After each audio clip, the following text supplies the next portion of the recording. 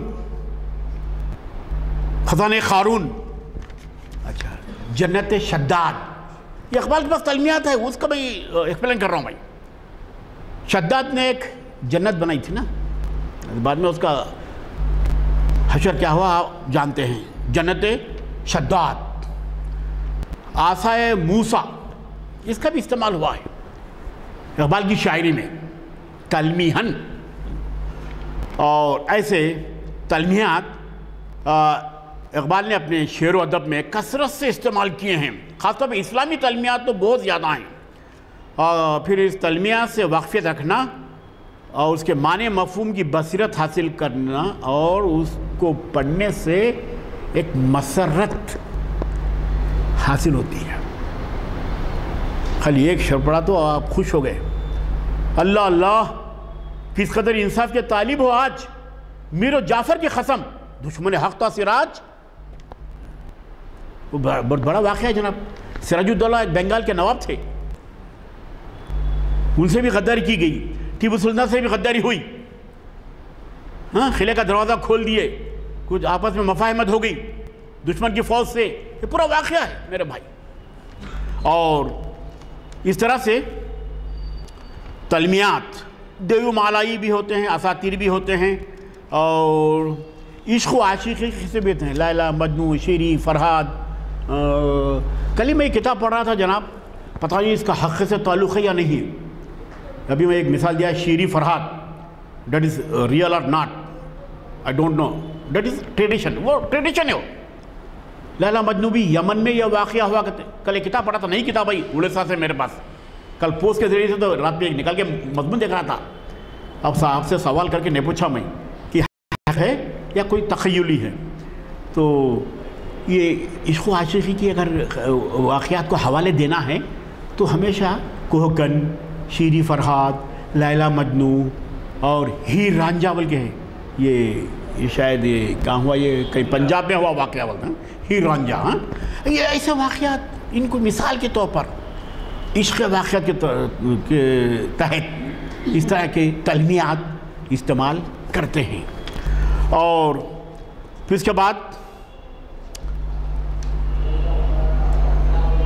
اچھا داستانوں میں بھی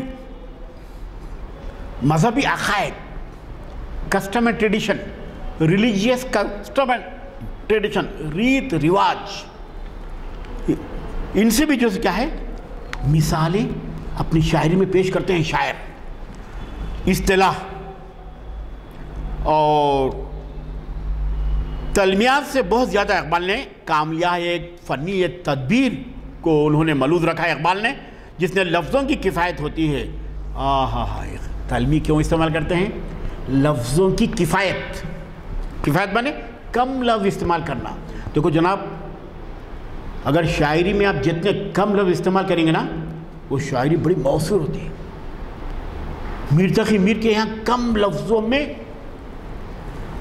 اعلیٰ سے اعلیٰ معنی میر کے یہاں ہمیں مل جاتے ہیں. ایک ایسے تصور کو 5 لفظوں میں، 4 لفظوں میں، پہلے مصرے میں 4 لفظ، دوسرے مصرے میں 4 لفظ، اس میں ایک بڑی سے بڑی جیسے کیا ہے، ایک داستان کو، ایک کہانی کو، ایک تصور کو، ایک فکر کو، ایک عنوان کو پیش کر لیتے ہیں. تو یہ بڑا فن ہے کم الفاظ استعمال کرنا. وہ ہر ایک کے بس کی بات نہیں ہے شاعر کے. اور پھر اس کے بعد لفظوں کی کفایت ہوتی ہے تلمی استعمال کرنے سے، اور شاعر کسی واقعے کی طرف اشارہ کر کے آگے بڑھ جاتا ہے. ایک وسیع دنیا کو تلمی کے ذریعے سے پیش کرتا ہے شاعر، ہاں، لفظوں کے ذریعے سے. اور تلمیات تو اقبال کا سرچشمہ قرآن، احادیث، تاریخ اسلام کے واقعات، پیغمبروں کی زندگی، اور ان واقعات سے میں نے کہا نا، ایک تو تلمی استعمال کرتا ہے، وہ چیزیں بتلاتا ہے، اور دوسرا کیا چیز آپ کو ملتی ہے؟ سبق، نصیحت، تاکید. ہاں، یہ ایک سبق بھی، ایک پہلو بھی آپ کو عطا ہوتا ہے پڑھنے سے. آپ کو ایسی سبق آموز بصیرتیں بھی آپ کو ملتی ہیں تلمی کے استعمال سے، تلمی کو پڑھنے سے، آپ تلمی والے اشعار پڑھنے سے. اور پھر کہتے ہیں کہ اقبال کئی ایسے اشعار میں نوٹ کر کے لایا ہوں بھائی، آپ کو ابھی بتاتا ہوں میں. کئی ایسے قصے، کئی ایسے واقعات اقبال نے اپنے کلام میں استعمال کیے ہیں کہ غرض یہ کہ اقبال نے مختلف تدابیر کے ذریعے سے کلام کو حتی المقدور دل نشین پر اثر بنانے کی کوشش کی ہے، اور پھر اس شاعری سے اپنے خیالات کی اشاعت کا کام لیا ہے. شاعری کے جو لوازمات ہیں، یہ سب لوازمات ہیں جناب، تشبیہ، استعارات، تلمیات اور اصطلاحات، ٹرمینالوجی، یہ تمام چیزیں اصطلاحات ہیں اور تمام چیزیں اس کے لوازمات ہیں شاعری کے. تو انہوں نے استعمال کر کے ایک پیغام اپنی شاعری کے ذریعے سے انہوں نے عطا کیا ہے. اور پھر اقبال نے اچھا یہ تمام چیزیں، ہر ایک شاعر کا اپنا ایک ٹیکنیک ہوتی ہے، ایک انداز بیان ہوتا ہے. یہ ایسا بیان کرتے ہیں کہ قوم کس حالت میں ہے، قوم، معاشرہ، ملت کس ذبح کا شکار ہے، اس میں تبدیلی لانے کے لیے، اس میں چینج پیدا کرنے کے لیے اقبال، حالی، سر سید نے کام کیا ہے. مقصدی شاعری کی ہے اقبال نے، حالی نے، سر سید نے مقصدی مضامین لکھے. کیوں؟ کہ قوم میں اصلاحات پیدا کریں. قوم مختلف مسائل سے دوچار ہے، ملت میں بہت سی خرابیاں ہیں.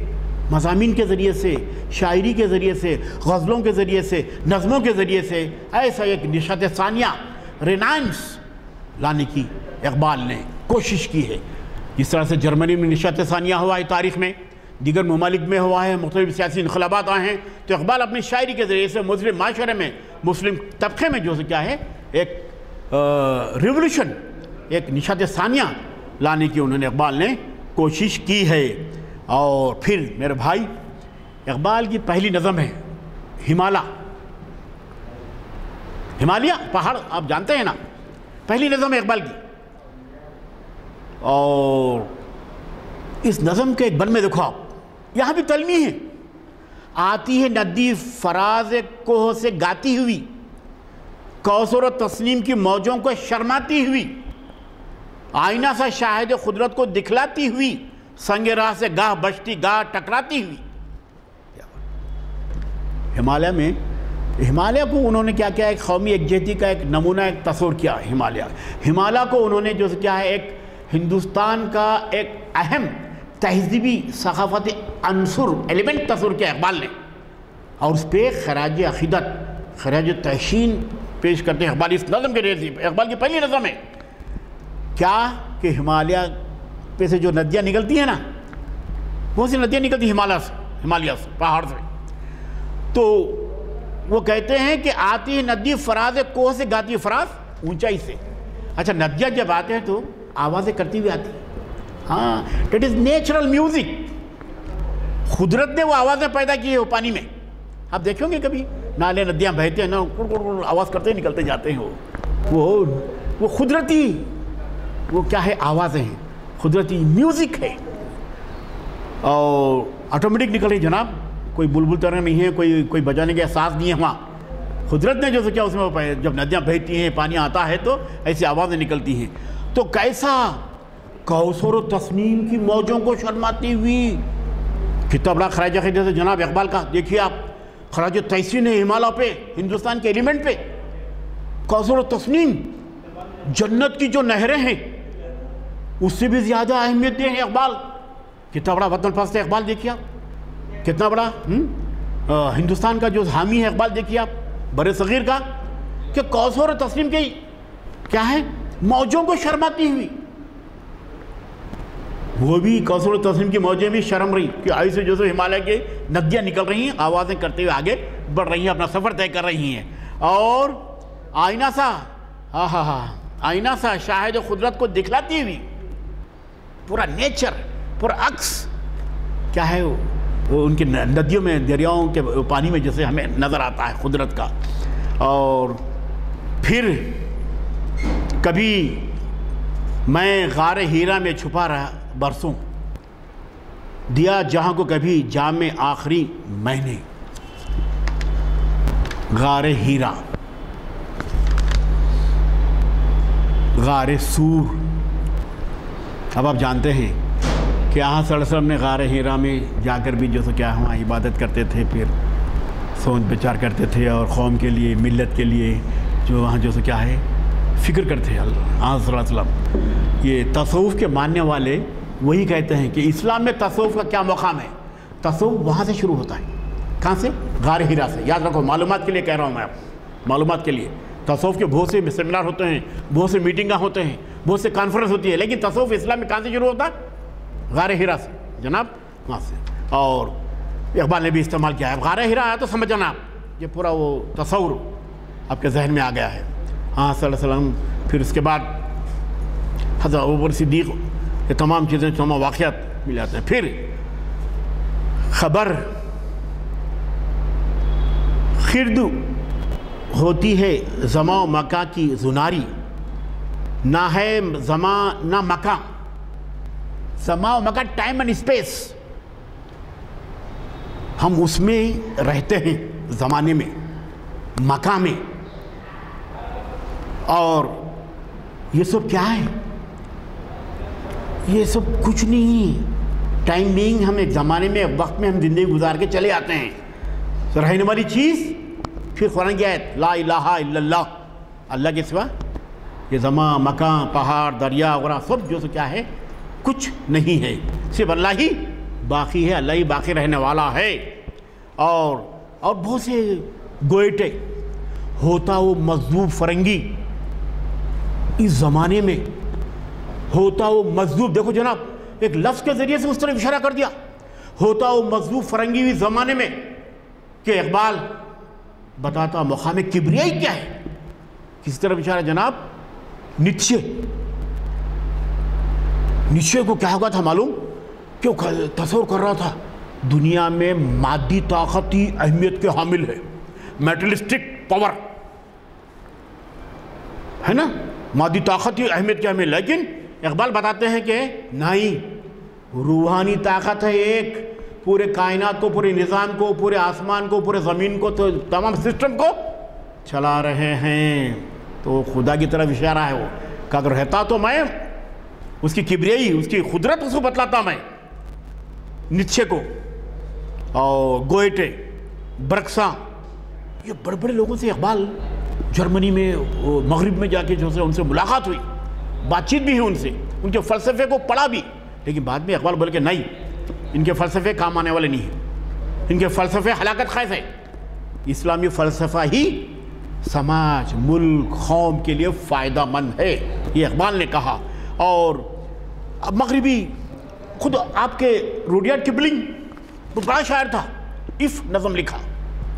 روڈیارڈ کپلنگ مشرق ہے، اور مغرب دونوں کبھی مل نہیں سکتے بولتا. صحیح ہے، نہیں مل سکتے. وہ کلچر الگ، یہ کلچر الگ، مشرق کلچر الگ ہے، مغرب کلچر الگ ہے. دونوں میں بڑا تفاوت ہے میرے بھائی. ان کا رہن سہن، ان کے کھانے پینے، ان کے تمام روحانیت سب الگ ہے ان کی، ہماری الگ ہے مشرقی. اور پھر اقبال کہتے ہیں مشرق سے ہو بیزار نہ، مغرب سے حضر کر، فطرت کا اشارہ ہے ہر شب کو شہر کر. پھر کیسے واقعات ہے جناب، بہت سے اشعار لکھ کے لاؤں. اگر عثمانیوں پر کوہ غم ٹوٹا تو کیا غم ہے. عثمانیوں پر، یہ عثمانی بادشاہ نہیں، سلطنت عثمانیہ کی طرف اشارہ ہے میرے بھائی. سلطنت عثمانیہ پوری دنیا پہ ان کی حکومت تھی. افریقہ میں، اندلس میں، مکے میں، سعودی عرب میں، سب ان کی حکومت تھی. اس لیے آپ کعبے میں جا کے دیکھیں گے تو عثمانیوں کا آرٹ ہے، دیکھو وہ بنائے سو تعمیر ہے. سلطنت عثمانیہ والے بنائے، ابھی تھوڑا حصہ رکھے وہ لوگ، پتہ نہیں کیا معاہدہ ہے نہیں معلوم. کعبے شریف میں ان کے جو دیواریں وغیرہ ہیں نا، پورا وہی فن ہے. پوچھا میں تو یہ عثمانی خلافت عثمانیہ وہ لوگ تو بہت بڑی حکومت تھی. لیکن بعد میں جو کیا ہے اس کو زوال آ گیا میرے بھائی. تو اس کا یہاں اگر عثمانیوں پر کوہ غم ٹوٹا تو کیا غم ہے. کوہ غم، مصیبت آن پڑی ہے تو کیا غم ہے کہ خون 100,000 انجم سے ہوتی ہے سیر پیدا، انقلابات کے بعد یہ نئی صبح ہوتی ہے، اور گر کبھی خلوت میسر ہو تو پوچھ اللہ سے، قصہ آدم کو رنگین کر گیا کس کا لہو، قصہ آدم پورا تلمی ہے میرے بھائی، آدم علیہ السلام کا پورا قصہ ہے میرے بھائی، ان کو مٹی سے بنایا گیا، اور پھر وہاں جنت میں تمام چیزیں ہیں، پھر سجدہ کرنے کا حکم دیا گیا شیطان کو، تو وہ سجدے سے مکر گیا، یہ تمام قصہ آدم کو رنگین کر گیا۔ کیا بولتا ہے شیطان یہاں؟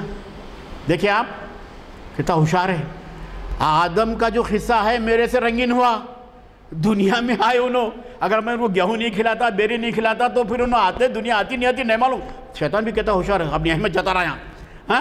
دیکھیں اب قصہ آدم کو رنگین کر گیا کس کا لہو، کس نے کرا؟ اور پھر کہتا ہے شیطان، الیاس بھی بے دست و پا، خضر بھی بے دست و پا، میرے طوفان یم با یم، دریا با دریا، جو با جو۔ شیطان بول رہا الیاس علیہ السلام اور خضر علیہ السلام سب بے دست و پا ہے میرے سامنے، میں تو پورا طوفان ہلچل مچا دیا ہوں دنیا میں آگے۔ شیطان بول رہا سمندروں میں طوفان ہلچل، معاشرے میں سماج میں فسادات کے ذریعے سے ہلچل مچاتا ہوں۔ دیکھنا کئی واقعات دیکھنے آپ، شیطانی وسوسے، شیطانی فتنے، فسادات، ہے نا، عادل آباد میں فساد ہوا، دیگر جگہ پہ فساد ہو رہا ہے۔ تو بہرحال اور بہت سی چیزیں ہیں میرے بھائی، ہے یہاں یورش تاتار کے افسانے سے، پورا تاریخی، 5 ماہ مل گئے کعبے کو صنم خانے سے، پورا تاریخی واقعہ ہے تاتاریوں کا۔ آپ دیکھیں گے ہلاکو خان، چنگیز خان وغیرہ کیسے جو کیا ہے کر دیے، منگول وغیرہ کتنے جو کہ بربادی مچا ہے۔ وہ دلی میں ایسی آگ لگائے کہ پرندہ بھی پر نہیں مار رہا تھا دلی میں آ کے، چنگیز خان، ہلاکو خان وغیرہ۔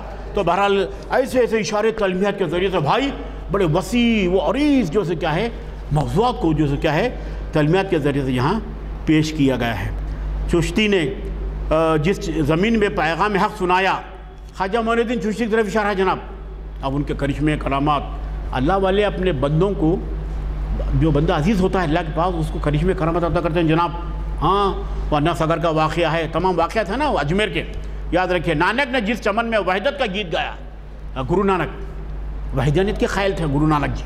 تو بہرحال ایسی ایک تعلیمیات کے ذریعے سے، تعلیمیات کے جو الفاظ ہیں اس کے ذریعے سے ایک پوری جیسے کیا ہے تاریخ کو، پورے واقعات کو، جو ایسی مشہور تاریخی شخصیتوں کو جو کیا ہے پیش کرنے کے اقبال نے کوشش کی ہے۔ پھر وہ بھی ایک ہے نا، وہ بھی ایک شعر کہ میرو عرب کو آئی ٹھنڈی ہوا یہاں سے، کہاں سے؟ ہندوستان سے ٹھنڈی ہوا آئی، ہندوستان کا اشارہ یہاں صلی اللہ علیہ وسلم نے۔ تو اس طرح ایسے اشعار بھی جو کیا ہے اقبال نے لکھے ہیں۔ تو بھائی تو اس طرح سے علامہ اقبال نے تعلیمیات کے ذریعے سے الفاظ کم استعمال کیے ہیں، لیکن بڑے بلیغ، بڑے فصیح کیا ہے اشارے اپنے پڑھنے والوں کو دیے ہیں، اور ایک بصیرت، تاریخی بصیرت، مذہبی بصیرت، روحانی بصیرت ان کے اس قسم کے اشعار سے ہمیں حاصل ہوتی ہے۔ تو اس طرح سے تعلیمی ایک فن ہے، ایک ٹیکنک ہے، تو اقبال نے اس کو بھرپور طور سے استعمال کرنے کی کوشش کی ہے۔ انہی چند کلمات کے ساتھ میں آپ تمام حضرت کا شکریہ ادا کرتا ہوں۔ اعوذ باللہ من الشیطان الرجیم، بسم اللہ الرحمن الرحیم۔